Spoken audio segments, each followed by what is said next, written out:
Muito bem-vindos a mais um comentário semanal da Parashá. A Parashá dessa semana chama-se Nassau. Na Parashá dessa semana nós encontraremos uma combinação de três problemas que à primeira vista nos parecem sem nenhum sentido, sem nenhum nexo. Primeiro, o assunto relacionado a Sotá, que é a mulher suspeita de adultério. Depois, o problema da abstinência voluntária, ou seja, do nazir, do ascetismo, e quase no meio da Parashá nós temos a ideia da bênção sacerdotal, Birkat Kohanim, a tríplice bênção sacerdotal, bênção essa com a qual os pais e os rabinos costumam abençoar os seus filhos e também toda a congregação. O critério dos sábios para com a ordenação, a mitzvah do nazireado, varia conforme as épocas em que viviam e ensinavam. Em todo o Tanar, nós encontramos somente dois personagens que eram nazireus: Shimshon, ou Sansão, e Shmuel, profeta Samuel. E nessa conexão merece ser assinalada então a opinião do historiador Zev Yabetz em sua obra Toldot Israel, História de Israel, aonde ele diz, ou ele tende, melhor dizendo, a haver uma ligação entre aquilo que Iftar ou Jefté fez e o fenômeno de as mães consagrarem os seus filhos ao nazireado. Eis a motivação do historiador, segundo está escrito em sua obra.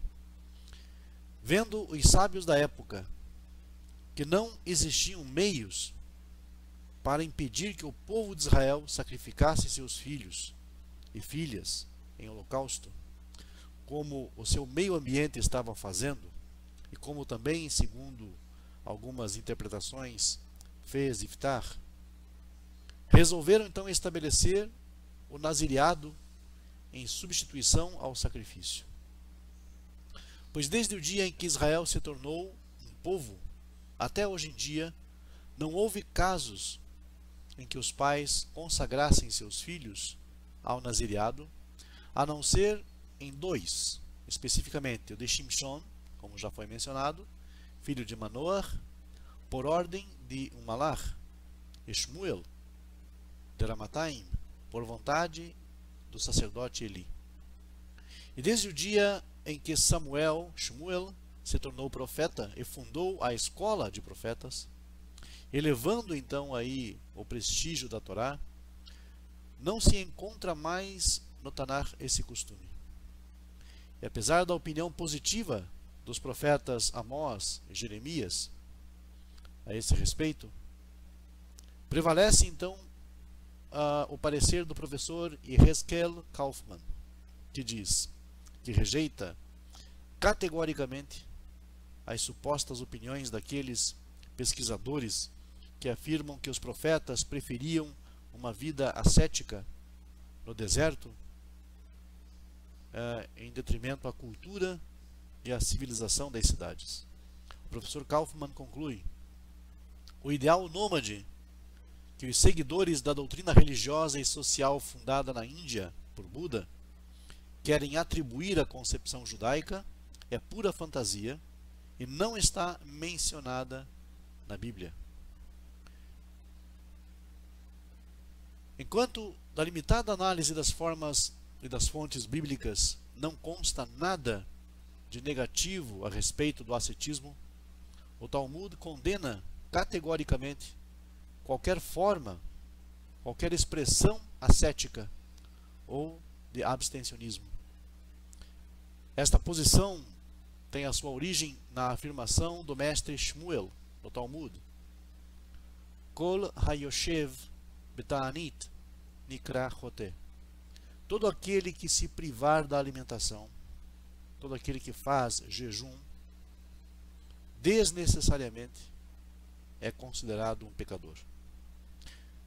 Analisando à luz da lógica a afirmação do mestre Shmuel, encontraremos a chave do pensamento judaico.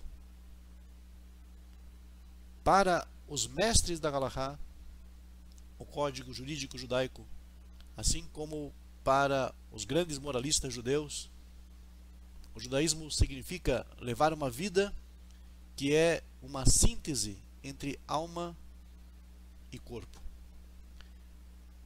Dedicar-se exclusivamente às coisas físicas, materiais e voluptuosas é um grave crime. Mas também é um grande erro entregar-se somente às coisas psíquicas, espirituais e abstratas. Diz a injunção típica: Torá lo bashamayim hi. A Torá não foi entregue aos anjos, ela não está no céu, mas sim aos seres humanos.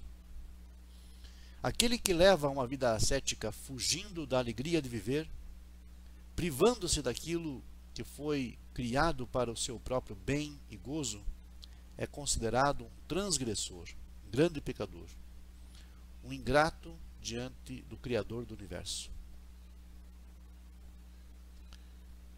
É interessante e característico o que o Talmud Yerushalmi, no fim do tratado Kedushim, diz a esse respeito. Atid Adam liitem din vecheshbon al kol shera'ata eino velo achal.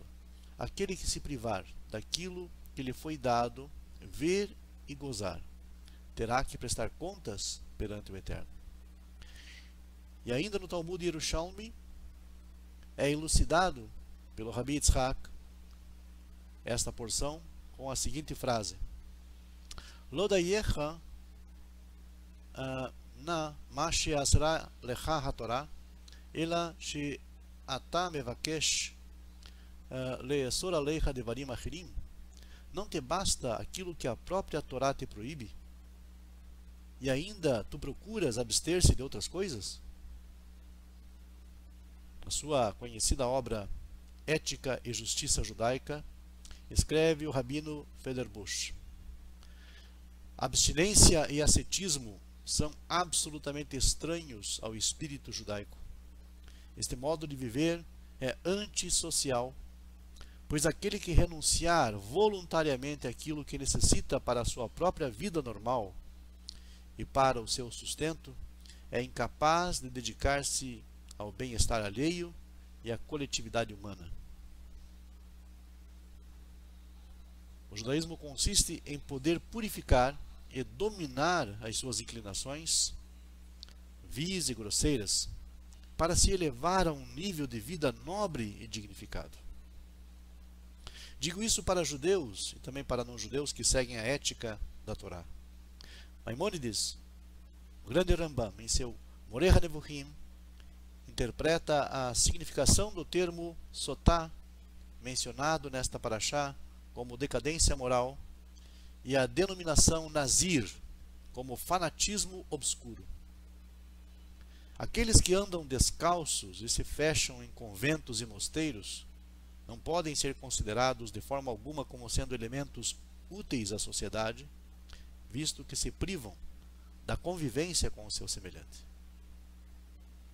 O povo judeu passou por essas duas experiências infelizes em épocas distintas. Na época do primeiro Beit HaMikdash, o povo judeu sofreu de uma grave crise. Uma classe de gente que se entregou à embriaguez, ao desregramento, à volúpia, encontrando-se então numa pavorosa decadência moral. Nos tempos do segundo templo, o nível moral do povo era muito elevado, talvez elevado demais, dando margem ao surgimento de numerosas seitas religiosas, especialmente a dos essênios, que renunciaram aos bens da vida, esconderam-se nas florestas, levando uma vida austera ao máximo, abstinham-se ordinariamente do casamento, eles espalhavam intrigas e mentiras entre os judeus, odiando-o sem causa, sem razão, sem justificativa. Ódio esse caracterizado pelos mestres como Sinat Hinam, ódio gratuito. E assim aconteceu que os pecados dos que viviam na era do segundo Beit HaMikdash ultrapassaram em gravidade aqueles do primeiro. Pelas transgressões do povo contemporâneo do primeiro templo, o povo judeu sofreu 70 anos de exílio, de galut. E também, na época do segundo templo, pela situação extremada, pela dedicação extremada a uma causa ascética, nós percebemos que o templo foi destruído e os judeus dispersos devido a Sinat Hinam, ódio gratuito causado pelas suas observâncias extremamente rígidas que causaram ódio sem causa entre as diversas vertentes judaicas. E as consequências, elas se estendem até o dia de hoje. No meio dessa paraxá, nós temos, como já foi mencionado no início desse comentário, a bênção dos Koanim, dos sacerdotes. E esses aos sacerdotes, as eminentes personalidades da hierarquia da fé judaica, ordenou-se abençoar o povo de Israel em nome do Eterno. Essa sua tríplice bênção é maravilhosa na sua simplicidade. Ela é conhecida na liturgia como tríplice bênção. Berachá Hameshuleshet Patorá.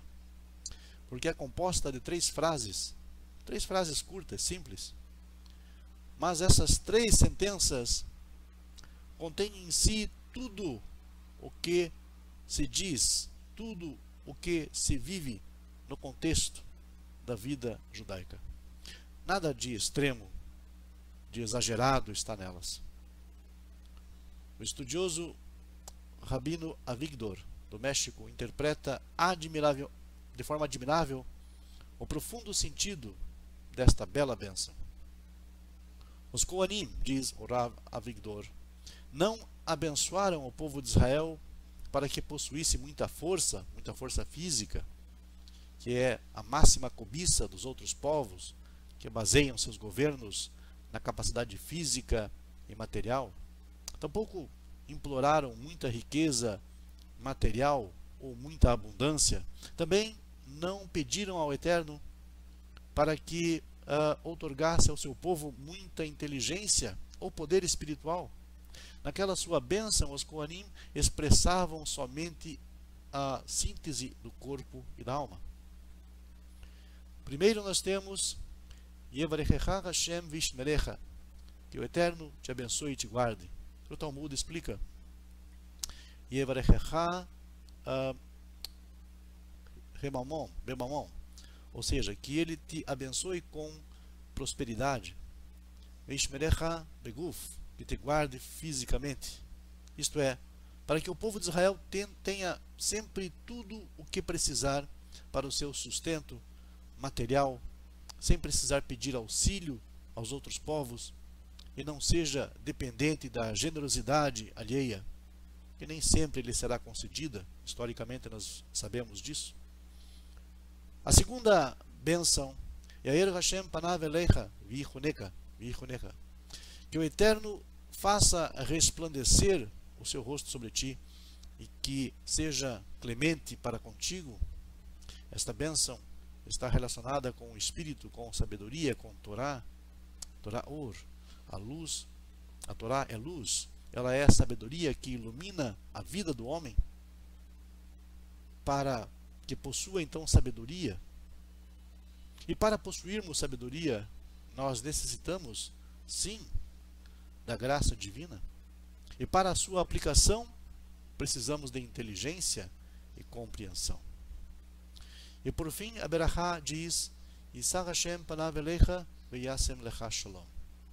Que o Eterno a ti se volte com a sua presença e que te dê a paz. Não existe bem mais precioso do que shalom, do que paz. Paz de espírito, paz de consciência individual e coletiva, paz entre os povos.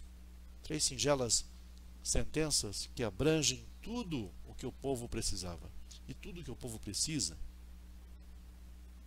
De novo, nós citaremos então a interpretação do Rav Avigdor, e ele diz: a sociologia moderna afirma que um Estado necessita, para a sua estabilidade, consolidação e segurança. 3 categorias de gente: 1. Operários e funcionários. 2. Técnicos especializados, intelectuais e educadores. E, finalmente, 3. Políticos e exército para a defesa da pátria, porque cada país é baseado sobre 3 fundamentos: a situação econômica, o nível intelectual e cultural e a segurança exterior. É uma pena que os sociólogos modernos não conheçam o profundo sentido dessa berachá, dessa bênção bíblica. Nela teriam encontrado toda a essência das suas legislações.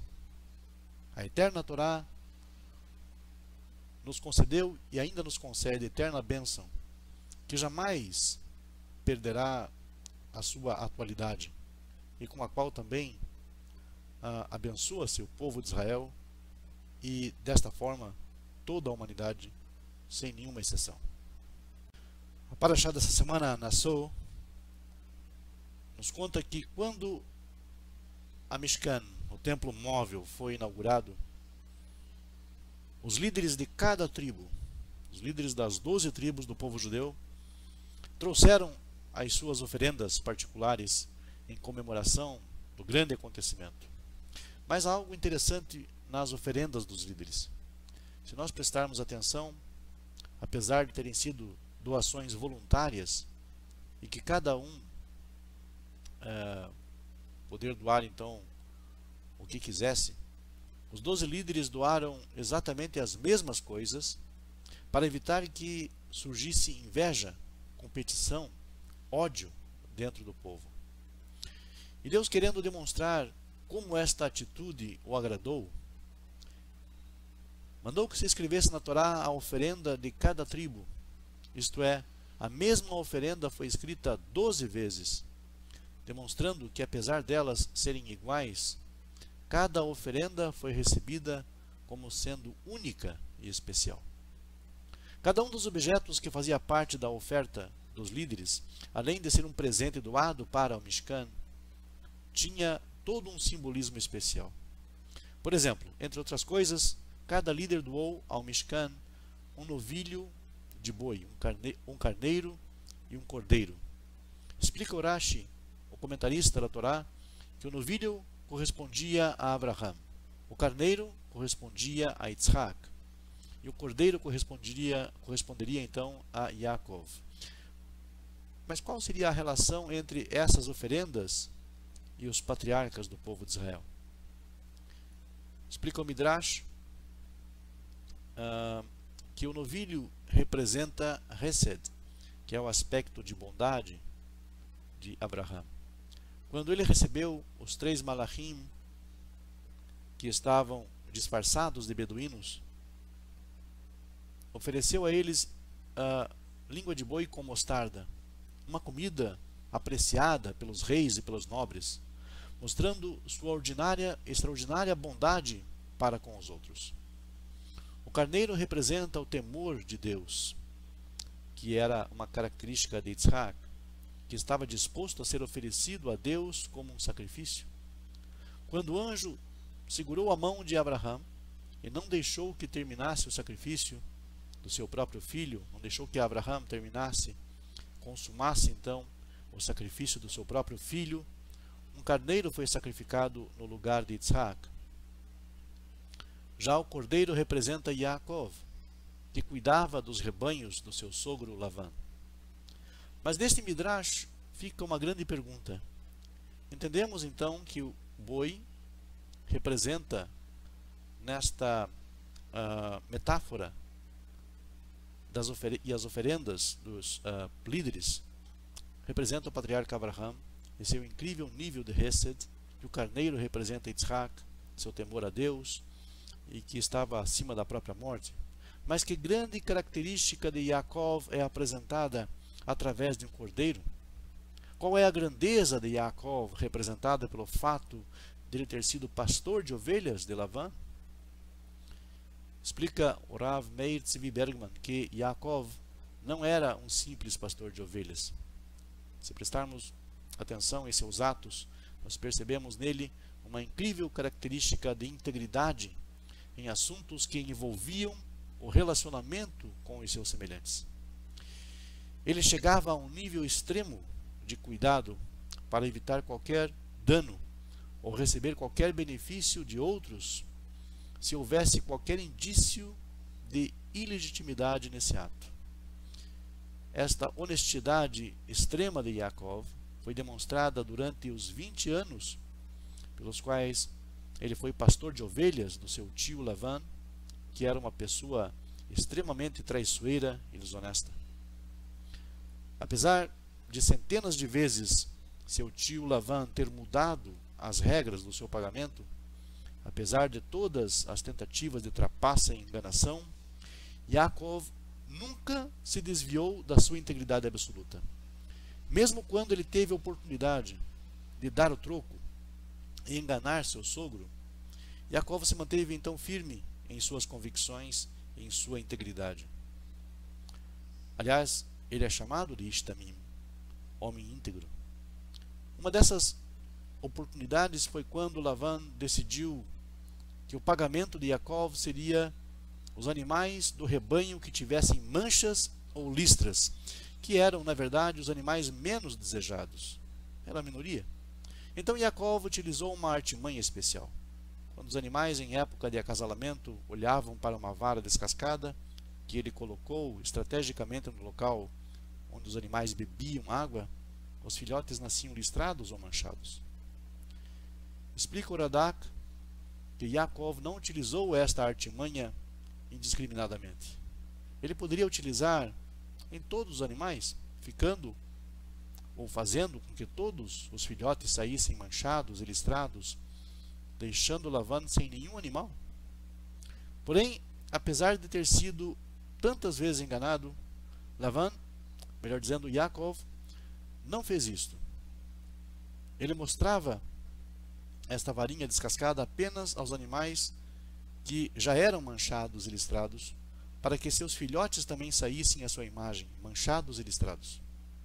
Assim ele assegurava que nenhum dos animais que nasceriam dos manchados e listrados seria completamente branco. Mas seu acordo com Lavan era que os animais listrados e manchados seriam de Yaakov. Então, mesmo se eles nascessem animais sem manchas ou listras, eles pertenceriam legalmente a Yaakov. Então, por que ele utilizou essa artimanha de fazer com que todos os filhotes dos animais manchados e listrados também saíssem assim, se era algo desnecessário? Daqui aprendemos o quanto Yaakov era rigoroso e cuidadoso com a menor possibilidade de fazer algo errado, ou até mesmo de deixar a impressão de que havia feito algo errado. Ele queria ter certeza absoluta de que Lavan não teria absolutamente nada, nenhum argumento para dizer que ele o havia roubado. Se houvessem ovelhas brancas, mesmo que fossem legalmente de Yaakov, Lavan certamente as utilizaria como argumento para acusá-lo de roubo. Por isso Yaakov chegou ao extremo de utilizar a artimanha das varas descascadas apenas para afastar qualquer suspeita, evitando que o nome de Deus fosse então profanado. Este é o entendimento do Midrash, que associa o cordeiro com Yaakov. Yaakov representa Emet, a verdade. E ele sabia que a verdade não é medida apenas em termos absolutos, mas também de acordo com a maneira que cada um a percebe. Ele chegou ao extremo de se preocupar com a sua honestidade também com a forma como seria visto pelas outras pessoas. Mesmo que Lavan o enganava abertamente, centenas de vezes, Yaakov conseguiu passar no teste, mesmo sendo enganado várias e várias vezes pelo seu tio, e esta característica ficou marcada nele para sempre. Ensina os sábios que devemos sempre nos perguntar: quando nossos atos chegarão ao nível dos atos dos grandes patriarcas Abraham, Isaac e Yaakov? Será que estamos perto da honestidade de Yaakov? Quando alguém no banco nos dá um troco a mais, nós imediatamente devolvemos ou ficamos com o dinheiro e racionalizamos: eles me roubam tanto, cobrando taxas injustas, agora eu estou apenas fazendo justiça? Será que é esse sentimento? Será que o caixa que errou no troco tem algo a ver se o banco rouba ou deixa de roubar você? Nos importamos com pequenas quantias que ficamos devendo aos outros? Tomamos cuidado para não utilizar para assuntos pessoais, telefone, computador do escritório, ou mesmo algum tempo do nosso trabalho para atividades pessoais, enganando e iludindo o nosso local de trabalho, onde ganhamos o pão? Pequenas coisas. As pessoas entendem que para saber como cumprir mitzvot, com todos os seus detalhes, é importante se aconselhar com alguém que tenha mais experiência, que tenha mais conhecimento em determinada área. Sempre quando surge uma dúvida, todos devem saber a quem recorrer. Porque Avot fala que nós devemos procurar para nós um mestre. Mas em relação aos negócios, achamos que não é necessário nenhum tipo de aconselhamento. Chegamos a achar que existem duas vidas independentes, uma o escritório e outra em nossa vida particular. Mas o Talmud nos ensina, o Tratado Shabbat 31a, que no momento em que saímos deste mundo, Deus nos fará 3 perguntas. E justamente a primeira pergunta será: você foi honesto em seus negócios? Antes mesmo de Deus nos perguntar se esperamos ansiosamente pela salvação ou se fixamos tempo para o estudo da Torá, Deus questionará a nossa honestidade nos negócios. A honestidade envolve muitas mitzvot, e aquele que não se preocupa pode estar transgredindo todas elas. A obrigação de garantir que os pesos e as medidas estejam justas e corretas, a proibição de enganar uma pessoa, neivadaat, a proibição de causar qualquer dano monetário, onaat mamon, a proibição de colocar uma pedra na frente de um cego, além da possibilidade de causar Hilul Hashem, ou seja, denegrir, profanar o nome de Deus. São apenas alguns exemplos de proibições que uma pessoa que é desonesta nos negócios pode transgredir. E como passamos grande parte do nosso dia no trabalho, não ter cuidado com a honestidade pode ter consequências desastrosas para a nossa vida espiritual. O ser humano tem uma enorme atração por dinheiro. E como em todas as áreas nas quais nós sentimos um forte desejo, a Torá exige de nós autocontrole. Não enganar clientes de nenhuma maneira, pagar nossas dívidas na data correta, não cobrar mais do que o valor real de um produto, questionar, procurar indagar com alguém que tem mais conhecimento em determinada área, quando surgem dúvidas em questões monetárias, são alguns exemplos de desafios do nosso autocontrole nessa área. A grandeza de Yaakov foi a sua honestidade, mesmo diante da esperteza, da malandragem de Lavan. Pois o teste de uma pessoa não é se ele se comporta eticamente quando os outros também estão se comportando eticamente com ele. O teste verdadeiro é quando a pessoa mantém a ética nos negócios e na vida, mesmo que todos os outros não estejam se preocupando com isso. Muito obrigado a todos e até uma próxima oportunidade em Mirtz Hashem.